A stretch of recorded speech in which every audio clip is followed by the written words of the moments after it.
चलिए आज बात करते हैं हम जीआई टैग यानी भौगोलिक संकेतक के बारे में।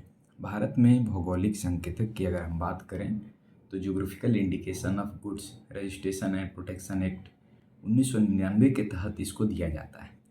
इसको अगर आप देखेंगे तो वाणिज्य और उद्योग मंत्रालय के तहत ये आता है और इसमें ज़्यादातर आपने कई बार खबरों में सुना होगा कि किसी विशेष भौगोलिक क्षेत्र में उगने वाले कोई प्रोडक्ट हो या फिर कोई ऐसा मैन मेड भी प्रोडक्ट हो जो खास करके किसी पर्टिकुलर एरिया में ही होता हो, तो उसे जो है हम जीआई टैग प्रदान करते हैं। उस मतलब कि भारत सरकार के तरफ से जीआई टैग प्रदान किया जाता है ताकि वहाँ के जो ग्रामीण हैं, जो सीमांत हैं, जो स्वदेशी समुदाय हैं, जिन्होंने पीढ़ी दर पीढ़ी वो अपने उस उत्पाद को संरक्षित किया है, उसको लाभ मिल सके। साथ ही साथ उसकी अंतर्राष्ट्रीय पहचान बढ़े, अंतर्राष्ट्रीय स्तर पे उसकी मांग हो, जिससे उस क्षेत्र में उस जो पर्टिकुलर वस्तु की उत्पादन हो रहा है उसके कारण से फ़ायदा मिले और उसके अंतर्राष्ट्रीय लेवल पे जैसे जैसे मांग बढ़ेगी उसके प्राइस और उसके उत्पादन करने वाले जो जुड़े लोग हैं उनकी भी स्थिति में सुधार होगा। अब अगर हम बात करें तो सबसे पहले दार्जिलिंग चाय को भारत के में दार्जिलिंग चाय को जीआई टैग मिलता है 2004 में। उसके बाद लगातार हर साल बहुत सारे आप खबरें देखते हैं जीआई टैग के बारे में। अभी अगर मैं बात करूं तो लगभग ये 670 के आसपास जो है, अगर वेरी स्पेसिफिक मैं बात करूं तो 668 जो है उत्पादों को जीआई टैग मिल चुका है।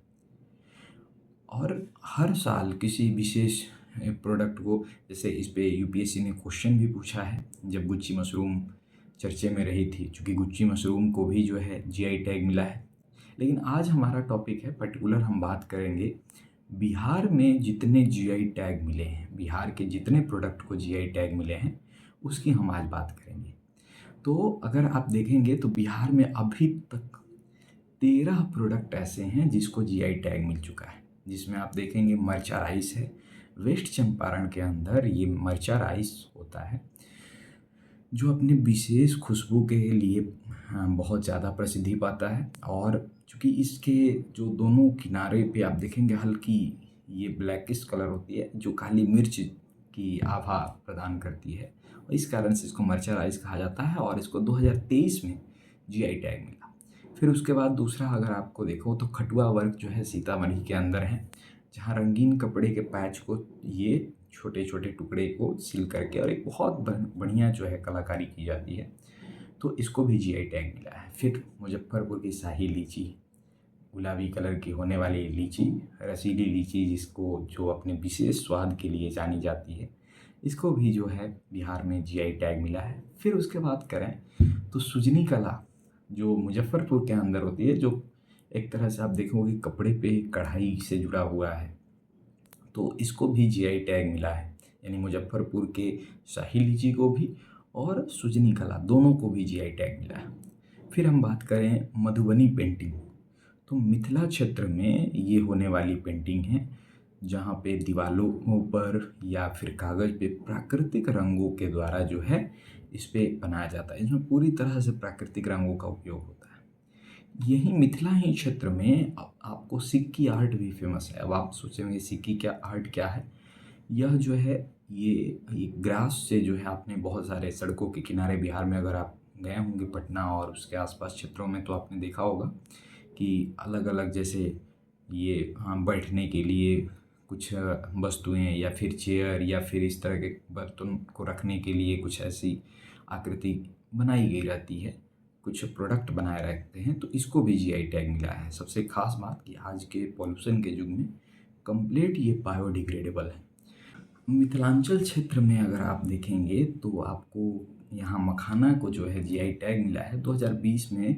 ये जीआई टैग मिला दरभंगा मधुबनी के इन क्षेत्रों में जो मखाना उत्पादन होता है उसके लिए जीआई टैग प्रदान किया गया है। साथ ही साथ नालंदा क्षेत्र के जो सिलाव का खाजा है उसको भी जीआई टैग बिहार में प्रदान किया गया। मगही पान जो मगध क्षेत्र का है, विशेष रूप से जो नालंदा शेखपुरा इन क्षेत्रों में उपजाया जाता है, 2018 में इसको जीआई टैग दिया गया। ये विशेष प्रकार के पान जो है अपने स्वाद के लिए जाना जाता है, जिसको बिना चुना के भी आप यूज करते हैं, खाने के लिए इसका यूज किया जाता है। फिर उसके बाद बांका क्षेत्र में उपजने वाले कतरनी चावल को यह जीआई टैग मिला है। कतरनी चावल एक छोटे दाने की चावल है और ये थोड़ी सी मुड़ी रहती है, इसकी बलियाँ जो ये बलियाँ होती है तो मुड़ी रहने के कारण से इसका नाम कतरनी पड़ा है। फिर उसके बाद मैं बात करूँ तो भागलपुर के अंदर भागलपुरी सिल्क जो विशेष चमक और अपने यह जो है टिकाऊ मजबूती के लिए जाना जाता है। साथ ही साथ भागलपुर क्षेत्र के जर्दालू आम और मंजूसा आर्ट खास करके इसमें देवी देवताओं के ये फ़ोटो बनाए जाते हैं। तो इन 3 क्षेत्र भागलपुर क्षेत्र के ये 3 चीज़ों जिसमें भागलपुरी सिल्क, जर्दालू आम और मंजूसा आर्ट, इन 3 प्रोडक्ट को जो है जीआई टैग मिला है। यानी कुल मिलाकर अभी तक बिहार में ये 13 ऐसे प्रोडक्ट हैं जिनको जीआई टैग मिला है। तो इसको आप बहुत अच्छे से तैयार कर लेंगे और आप इस तरह की वीडियोज़ के लिए आप चैनल को सब्सक्राइब करिए, अपने दोस्तों में शेयर करिए, ताकि मैं और भी आपको इस तरह के जीएस के लिए, ज्योग्राफी के न्यूज़ के लिए मैं आपको ढेर सारी जो है वीडियो प्रोवाइड कर सकूं। धन्यवाद।